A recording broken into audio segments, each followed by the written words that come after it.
Hey everyone, welcome to the Sword and Laser. I'm Veronica Belmont. And I'm Tom Merritt. And Sword and Laser is a book club, but it is so much more. We bring you author interviews, we bring you news from the world of science fiction and fantasy, and of course, awesome discussions from fans like you. Welcome to our first author interview brought to you by you. Our show is currently entirely funded by our patrons at patreon.com/swordandlaser. So thank you to all the folks who have backed us. If you would like to support the show, check out patreon.com/swordandlaser. And of course, today we are interviewing the very fabulous Delilah S. Dawson. Thank you so much for joining us here on the show. Thank you so much for having me. I'm super excited. Yay! Now, can you give our viewers and readers a little bit of a rundown about your career, your books, everything you've worked on now, your entire life history so far, essentially, is what we're looking at. Actually, I just realized the first book I ever wrote is on my parents' shelf here. So. No kidding. Yeah. This is A Jungle and Its Life. That's great. Yeah, so this is no one's ever seen this before, but yeah, this is my early work. Illustrated. It did not get an agent. No. Sorry. Yeah, so I'm Delilah S. Dawson. My first book came out in 2012. It's called Wicked as They Come, and it was written as a fantasy adventure and somehow became a fantasy steampunk romance. So I had to learn how to write sex scenes, which was different.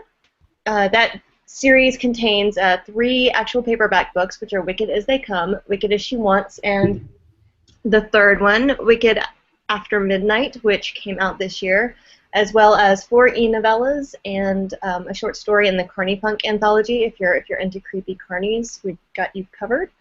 And then this August, I had my first YA and my first hardcover, Servants of the Storm, which is a Southern Gothic horror set in Savannah, Georgia, with like demon basset hounds and abandoned amusement parks and general October-type creepiness. And then next April, I have a book called Hit that's out about teen assassins in bank-owned America that was based on a South Park episode. Wait, okay. I had another question, but now I need to follow up on that. Tell me more about that concept. Okay, well, we all know about this human centipede. And South Park did a show called The Human Sent iPad, where if you agreed to the terms of service on your iPad, they could turn you into a human centipede. And that's what happened to the characters. They ended up taped to someone's butthole. And so I was watching that, and I was like, oh my god, you idiots with your technology. The next day, my iPod was like, you have to agree to the terms of service. And I was like, oh my god. Either I say yes, or I lose all of my music and my device, and all of my photos and everything, and there's no choice. There's no decide later, opt out, save my stuff. Like, you either agree then or you lose everything you own. And I agreed, and I was like, oh my god, like, they could hide anything in a credit card agreement these days, and you might not see it. You know, instead of saying, like, you know, this agreement can be terminated at any time, what if it said, you know, this user may be terminated at any time? And we'd be like, yes, I need the credits. So basically, in this book, if you're a debtor, once the bank buys America, they can legally kill you. Wow. And do people know that that's in the terms of service, or are they just kind of glossing over that like everyone else does? Nope, they have no idea. It's basically like, you know, you see Hunger Games and you're like, how did that happen? So this is like the first day of it, when they give teens a list of names and say, okay, you either have to turn these people into bounty hunters or kill them. So this girl has to go kill people. Oh my gosh. I love that. I love that because that's something we all do, and I think South Park really did a very good job of kind of... our friends or agree to terms of service? Agree to terms of service without reading them very closely. That's what I mean. And so I think it's fun to kind of take that to the next level. Well, though, to say take it to the next level, they had kind of already taken it to the most horrifying level, but this is also a pretty scary proposition. Now, I wanted to kick things off, too, by saying that my other book club, Vaginal Fantasy, is reading Wicked as They Come right now, and we're really excited about that. It was a huge fan favorite. But I have to ask, how many sexy times are in store for me? Because we've been a little low on the sexy times in Vaginal Fantasy recently, and I'm just curious if you can give me a little glimpse into what I should be expecting. Okay, in Wicked as They Come, there are 2.5. You know, I guess in romance, if you're in there at all, you recognize it. Tish is very much not a love at first sight type, so you have to wait a while. I'll just say that I usually, when adults ask if teens can read it, I'm like, yeah, it's totally readable, but once you see the word submarine, slow down and take the book away. So there's 2.5 scenes, but I'm always careful to tell people, like, it didn't start out as a romance. It's got an actual story there, but I'm a rape victim, and consent is very important to me. So if these are books that should fall into the hands of a teen, you're going to see a healthy relationship with consent where safety is discussed. So it's coming, it's hot, and you'll recognize it probably by the submarine and the consent. Wow. So that's something I had no idea about. So, it's interesting because a lot of times on Vaginal Fantasy, and I don't want to take over the Sword and Laser interview by digging into that group too much, but we often talk about characters, scenes becoming a little too rapey. And we use that term lightly, though it's really not something that should be taken lightly. And, there's a lot of trigger warnings in a lot of the books that we have to mention to people in our audience before we start reading a story. So it's coming from that perspective, I feel like you're obviously a lot more aware of that kind of stuff than perhaps other authors might be. Well, I remember listening in to Vaginal Fantasy when y'all were doing Mel Jean Brooks' Iron Duke, which I really liked it. I named my car the Iron Duke, and I love Mel Jean. But I remember that was the reader's biggest complaint was that there was a scene where she clearly said no, and he ignored that. And after listening to people, I kind of reread it and was like, ooh, yeah, it rides the line. It's a difficult topic for people to treat in fiction because it, as you know, something that is real in the world. How do you treat that in a way that it could acknowledge that and yet make sure that the reader understands that you're not, ignoring the impact of it? I think for me it's important that a sex scene moves the book forward and that it changes the characters somehow. Otherwise it's kind of a dead end or just a glossy show you put in the window. So I think it should be important to the storyline and the characters. But afterwards, if the characters discuss it, if there comes up a point where the woman says to the man, look, you hurt me, and then they have a discussion, like I think that things can be talked out. And that also, I've seen some people put like warnings at the beginning of their book. But like in real life, talking things out can heal wounds that would otherwise get pretty egregious. Yeah, that's really good. That's really good advice.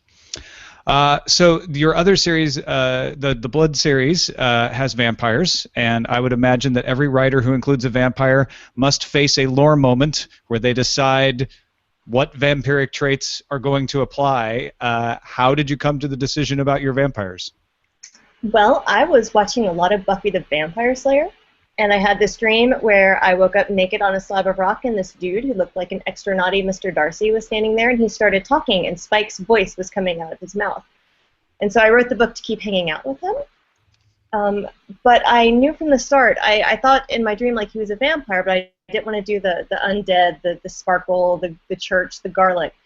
So I just made an alternate world where some of the people drink blood. They're straight-up predators. And to dovetail with that, instead of making the vampires the Colons, the super rich, powerful, awesome people, I was like, well, what if the human beings were very defensive and built the world to defend themselves from the bloodmen, the guys with teeth who are alive, they just drink blood. And then it was like, oh my god, what if the rabbits and the horses and the deer and every other prey animal drink blood? So it became less a book about vampires and more about, hey, these people drink blood and so does everybody else, and that's why you're in a submarine or a dirigible living in a town that's all walls because you're terrified of these dudes. So yeah, they kind of veered off from vampire, but they kept the fangs and the sexy. Well, it did kind of, when I started reading the book, I'm still only about 25% of the way through at this point, but it's really made me look at animals in a different way, and I definitely got a little bummed out where very early on they're like, well, there's not really any dogs and cats anymore because all the blood rats got to them and kind of like snuck up on them and drained them dry, and I was like, oh, this world sounds terrible. All the cutest things like the bunnies and the adorable animals of the forest, they all just want to drink your blood. They want to kill you. They want to, and then eventually move on to eating your flesh or whatever next happens. So it's thank you for that. Well, here's the thing though, I fixed that later. One of the e-novellas is called The Peculiar Pets of Miss Pleasance, and it's about a girl in London who runs like a very rare pet shop, and like so she has puppies and kittens, but like you got to have the mad bank for it. So they're there. They're just very special, I guess. Yeah, I had that same thing. I was like, oh my god, it's a world without kittens. Why do you even want to live there? Oh man, I would still probably have a pet blood kitten. I would keep it, at arm's length most of the time, but that would still be pretty adorable. I already feel like my cat wants to kill me now. So at least if we got it, if we got the terms straight and was like, okay, you do actually really want to kill me, our relationship, I think, would be better. There'd be a trust or at least an Like having a understanding. pet tiger. Yeah. Not There's that an I have honesty one. there, a refreshing cat honesty. All right, let's jump into our viewer questions. This first one's from Anja, who says, Miss Dawson wrote an interesting take where in a world of blood, vampires, and humans, despite being prey, humans take the role of oppressors. What was her thought process in creating this dichotomy, and was there a message behind that? And I guess the usual paranormal romance question is, what came first, the world or the main protagonist in the romance? Now, I guess obviously it was the main protagonist, and also that initial scene, because that came from your dream, which I think is fantastic. But yeah, what about this dichotomy about the humans being the oppressors over what we typically think as being, elevated, stronger humanity in vampires? It started from that small kernel wanting Criminy to be a blood drinker and to have them be more oppressed, and that also made his caravan kind of a nice outlet for his defiance and where he's something different.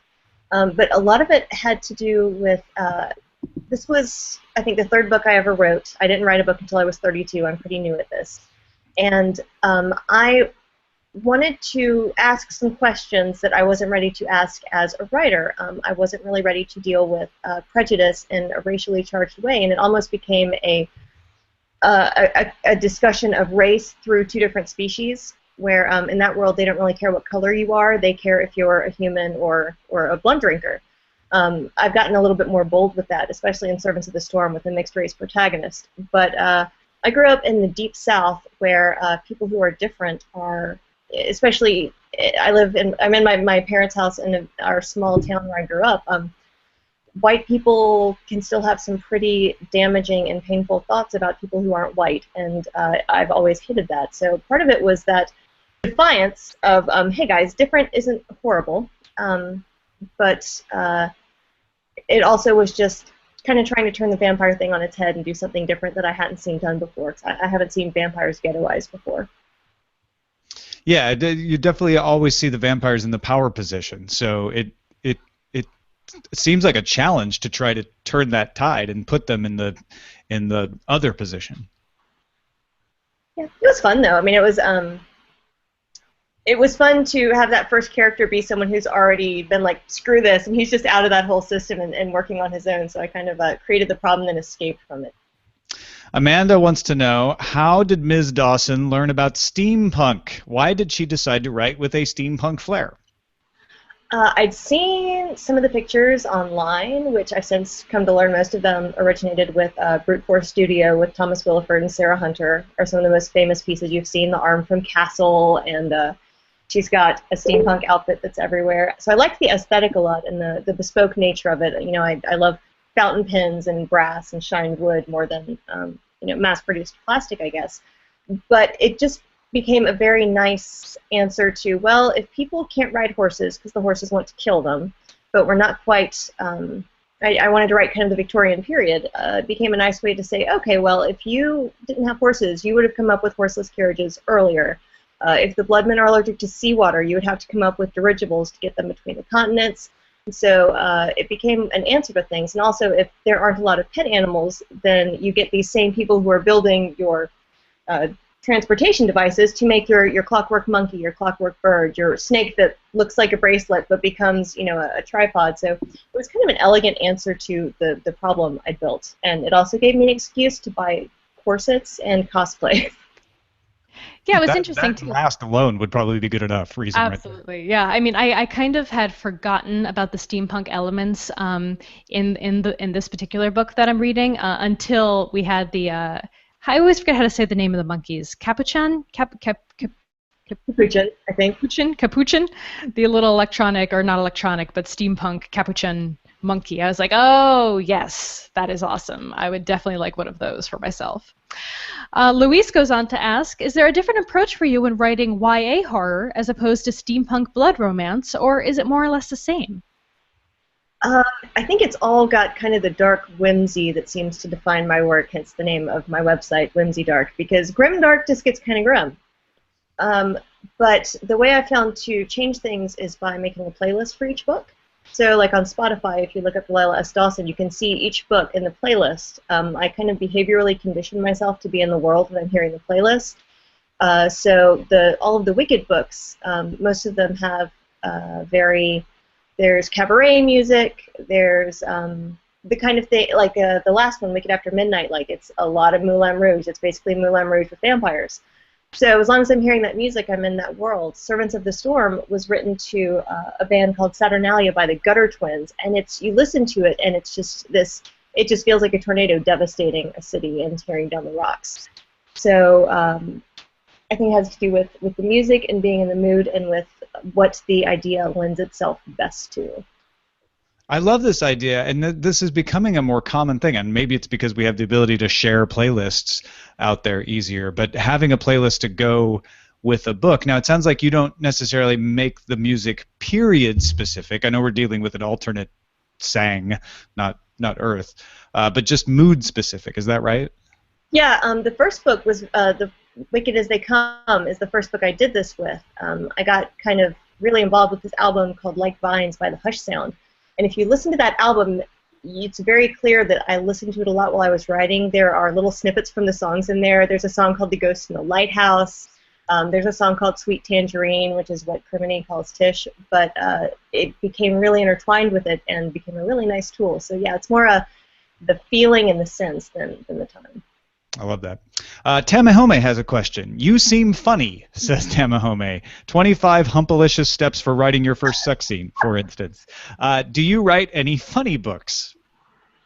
Funny is really hard, y'all. Oh my god, funny is super hard. I have kind of a sense of gallows humor, and my agent kind of has to go through and be like, yeah, they wouldn't be joking right now. And I'm like, yeah, they would. They would totally be joking. I mean, there's my favorite line in Servants of the Storm, which I think at one point someone tried to cut, and I was like, no, this lives forever. I just turned to the other guy and was like, dude, you boinked a demon. I think you can't take that seriously. Demon boinking. So I try to put some in there, but I think humor, if humor hits you wrong, you kind of, it's like it's the damage is exponential. You're not just like, oh, that was a not funny joke. You're like, oh, this book is kind of stupid, and I don't trust the writer. So I definitely let my agents and editors let me know what they think works, and am not real precious about cutting things that are me being like, oh, I'm so funny, and they're like, yeah, you're really cracking yourself up. All right, so our next question, I'm not sure, I will tell you the truth, if this is an inside joke or just a personal inside joke for the author writing the question. Boot asks, how many pairs of boots should a writer just starting out have on hand or foot? Yo. When I started writing, I had one pair. You can go onto the blog that I kept like in 2007, and you can see me in my first pair of cowboy boots, where I'm like, this is the best thing ever! So yeah, I like to celebrate when I sell a book. I'll buy myself a pair of cowboy boots. But if you have one pair of boots that makes you feel awesome, like that's all it takes. Okay, so I feel like that worked for him on a personal level because his username is Boot, and also worked for you because you do actually have a boot buying process. So I feel better. I feel like that was relevant. Boot buying problem is what it is. You're saying there's no limit on the number of pairs of boots, but the only lower limit is one pair. Dude, I think everyone should try finding a pair of boots that makes them feel fabulous. When I was younger, I used to be like, oh, I don't want to be too ostentatious. Now I'm like, blue with red flowers? Yeah, boots. I feel like red something I wear that look like Marceline's boots that are like my favorites. Yeah, we have like a one-in, one-out rule for shoes in the house, or at least we're supposed to. And I feel like, well, if I start writing more, or if I take on a new project, I feel like every time I should get a new pair of boots, to get the creative juices flowing. I fully support that. Boots. Okay. I write better in boots. I am against BRM, boot restriction management. Louise. Almost as bad as DRM. It's almost. Oh, it might be worse. I don't know. Louise asks, what is your relationship with Ikea Furniture like now, specifically the putting together of? Oh my god. After that giant wolf spider jumped out of the dresser, I think I'm probably done with it forever. Oh my god. Like, yeah, the thing's on my Instagram. It's like, I'm like putting together the dresser and this thing pops out and I was like, nope, burn it. Burn the house. Like a new Ikea piece of furniture? Like it was in there?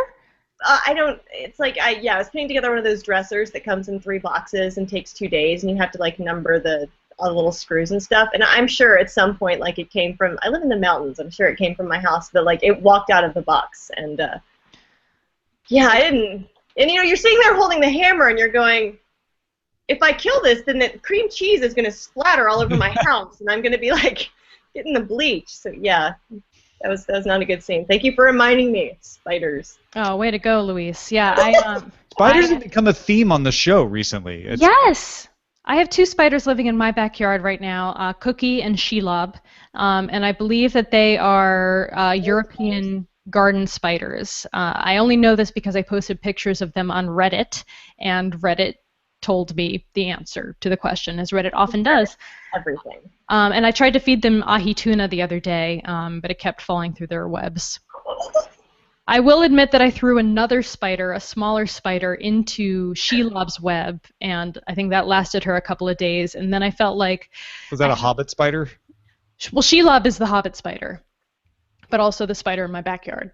Mm-hmm. But I threw another smaller spider that I... That's what I mean. Like the spider you threw, was that a hobbit spider? No, it was not a hobbit spider. It was actually kind of Aragog, and then the daddy Aragog. Exactly. I felt like this weird sick sense of power afterwards, like almost godlike power that I had sacrificed a spider to another spider. It was not healthy. But this is not an interview about me. Yeah. Yes. The spider in spider world.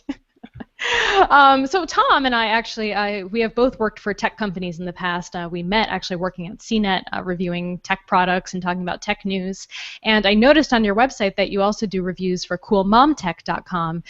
So how did you get involved with that, and what cool products have you played with recently? In like 2009 or 2010, I had little children, and all I did was hang out with moms and online. And there was only one other mom at my kid's church preschool that was a weirdo geek, and so we started hanging out. And one day she showed up, and her kid was wearing these crazy, awesome like boot shoes, and I was like, "Oh my God, where do you even get those?" And she was like, "Oh, I'm a reviewer for Cool Mall Picks." And I was like, "Can I have their email? Because I would like to review for them, please." So I've been writing for them since 2010. I'm an associate editor now.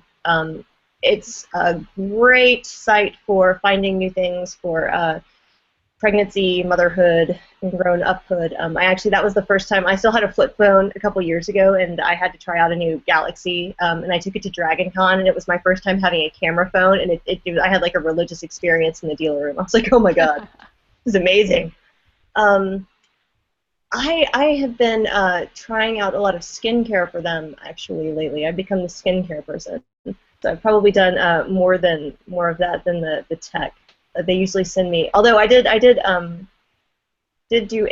do a lot of the apps from Tokaboka, which are great for kids. My son had his tonsils out recently, and he was freaking out, and I'm like, iPad, and like he was like, Dome. So it's nice because like the stuff they try out, like you can trust it afterwards. It's not, sometimes you download an app thinking it's quite innocent, and then suddenly your kid's like playing Russian roulette or something. It's scary. So. And all the family savings are down the drain somehow because it was tied to like your PayPal account. You can't read. That's not cool. Yeah. Alex he notes that you have some moments of brilliance on Twitter where you rant about writing, publishing, and everything in between. These are seriously the best. Have you ever thought of putting out a non-fiction book on writing, or will you keep them as tweets and blog posts only? I asked my agent about this once, and she was like, "Well, you can't sell it because you're giving it away for free. Like you can't sell the." And I was like, "Okay, maybe not to the big six, but I've been using Storify to store those tweets. Like I'll tweet on a topic all day, whether it's like editing your first draft, or how to query an agent, or here's how to murder your adverbs. So I'll tweet about it all day, Storify it, and put it on the blog, and I'm getting a pretty decent collection. So definitely, once I have enough, I'm thinking about like doing a self-published, writing in 140 characters sort of thing for like 99 cents that I'll put up. Yeah, that'd be cool. Steve Martin put out a book of all of his tweets. Tons of people have done that. Tons of people. Yeah, that's what Quinn gives some of the best advice on the internet. So I'm just basically going to do whatever he does and copy that. Don't let it go to your head, Chuck. All right, and we mentioned your website a couple of times, whimsydark.com. So you kind of explained what that's all about. But what do you primarily use your website for? Is it self-promotion? Do you do blog posts? What is it all about? I recently redid it for with Squarespace. Before that, I'd been on Blogspot, and it's almost like it had become my diary. I started blogging in like 2007 when I had small children and no outlet for creativity. I wasn't writing. I had no friends. I was basically like trapped under these like large maggots. So I didn't want to kill my old website, but it definitely didn't represent who I am as a writer. Like the team found that, and they were like, "Oh, what are Galactic God cookies? Oh my God, she made cookies to help her make more milk. That's disgusting." So I killed the old blog and started this new one, and was like, "We're just going to keep this clean." So it's mainly information on my different books and on like short stories. I've written some comics. I have some geek erotica I've written under a pseudonym, but it's a place where I can put all of those things. And then I storify the tweets, and so there's lots of writing advice lately. And then if I'm going to an event or getting involved in something, I put it on there. But I try to keep it. I don't know. A lot of the blogs I've seen have jumped the shark, and I don't want to do that. So I try only to put up things that are relevant to people who would go there. And I like what you said about taking a break from grim dark. We all go through grim periods. We've gone through the grim dark period. It's time for some whimsy dark. I like that. Yeah, just don't tell Joe Abercrombie we said that, because he'll. I think you should pull Joe Abercrombie into whimsy dark. Well, no, that's where I got it. I think that Joe and Sam Sykes and Mark Lawrence or something we're all making fun of grimdark one day, and I was like, could you just stop saying, like, you've said grimdark 97 times, like, we get the picture, we need something more, we need like whimsy dark, and I was like, oh wait, that's me. That's what I bring to the table. Nice. The bunnies will murder you, but they're damned adorable while they do it. All right, and finally, what's coming next from you? My book Hit is the one in April. They bought 2 books of that, so I'm working on the second one, which is tentatively called Strike, and will involve blowing things up. They have to go through a lot of legal for these books, apparently.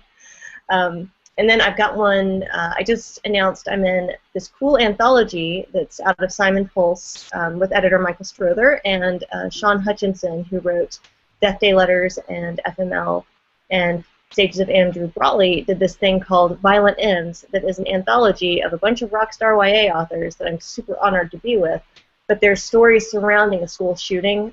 They're not about the kid who did the shooting, they're not about the aftermath, they're about all the different ways that people interact with this kid that didn't know there was a problem. So that'll be out next year. But that one's going to be pretty serious, I think. I have one with my agent now. I'm hoping that she will sell soon. That's like True Grit times Buffy the Vampire Slayer, about a half-slave, half-native girl in the 1800s Texas who becomes a monster hunter and joins the Texas Rangers to hunt like chupacabras and stuff. I love your ideas. Your ideas are fantastic. I want to see inside your brain sometime, not in a weird like monster opening. It's nothing but cake and boots. Cake and boots. Awesome. So thank you so much, and people can find you at whimsydark.com and also on your Twitter, which is Delilah S. Dawson.